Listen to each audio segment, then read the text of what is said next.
Ας πω εγώ. Ο Κυριάκος Βελόπουλος δίνει λύση στη βιαιότητα των στίχων της τραπ μουσικής. Και οι τράπερς, για να γλιτώσουν τη σύλληψη, γράφουν εκπαιδευτικά τραγούδια. Μοίραζα τα κάλατα όλη μέρα ήμουν ο γκολ.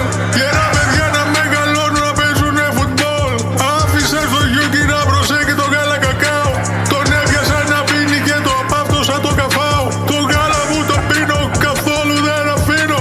Γιατί η μαμά μαλώνει, αυτό με μεγαλώνει.